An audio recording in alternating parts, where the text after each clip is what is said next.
Hey, what's up? Today we're talking about building balance. Now, this is an important foundational skill. And the word foundation is really important here because that is your foundation, that is your base.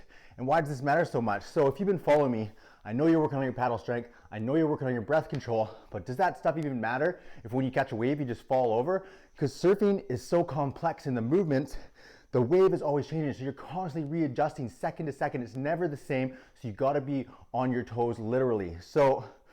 And complexity of movement is what is really important here. So to have balance, you gotta have strength in all your joints and you gotta be able to compensate really quickly. So what I mean by complexity of movement, a simple movement would be one joint, just a bicep curl. So complex movement, you wanna use your ankles, your knees, your hips, your back, and your shoulders.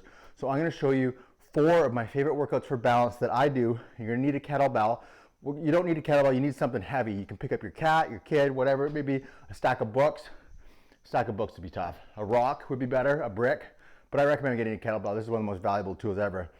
Quick side note, if I were to be stuck on a deserted island, I can only bring 2 things, bring my surfboard and a kettlebell. This is the most versatile piece of workout equipment known to man, and it'll outlive you too. It's a giant chunk of steel.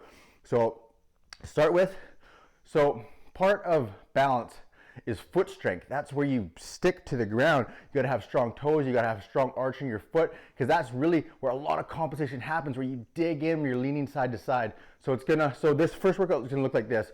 We're gonna do calf raises, but you're gonna do them bouncing. So you're gonna do them really quick while you're doing around the world. Trick with around the world, your body is gonna want to sway back and forth a lot. Try and keep your core as straight as you can and flex your core. It'll be a lot harder that way. So bounce, spines up, going one way, switch, keep bouncing. Oh yeah, that's really hard on the feet and the legs. So that's a really good one. Next one, you wanna hold the kettlebell in a cradle position. So feet are here, shoulder width apart, take half a step each way. And then so we're gonna come down one way, toes point up, we're crouched with our knee right into our armpit, and then back up, and then down the other way. But then you want to switch sides, cradle on the other side. And then the next one, this one is super awesome. So it's going to be a lunge with a halo. So you want to have a long area where you can walk. I do it between my living room and my kitchen and back and forth. So start with the kettlebell held by the horns like this. Hold it on your left hip, step forward with your right foot, and do a halo behind the head, and then it ends on your right hip. And then you walk forward like this. Super intense, super complex movement. And so this last one are get-ups. So the easy way to do it is with a cradle again. So you're just standing and you go down onto your knees and back up. Down onto your knees, back up. And then switch. For more difficulty, hold the kettlebell overhead. And this works mostly your lower body, but you're compensating with your upper body. So this has a lot to do with your spine and then shoulder mobility too with the hand overhead. All right, well, since we're here, I'll give you a quick bonus one. This is a classic kettlebell workout. It's called the Turkish get up. So you start on your back. And so if you're on your back, I want to show you a quick trick too.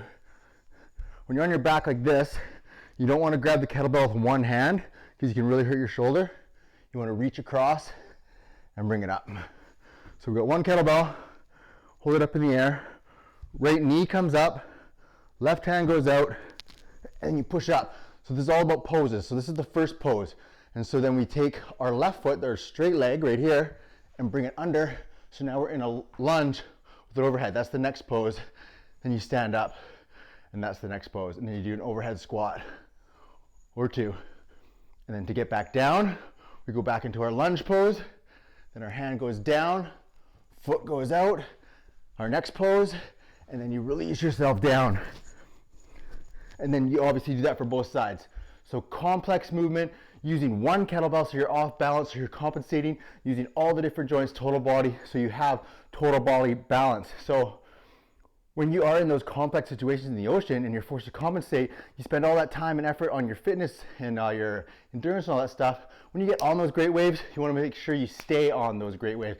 It's going to really help your pop up, really help you yeah, stay on top of those waves, and that's what's really most important. My name's Kyle Rouse. Thanks for watching.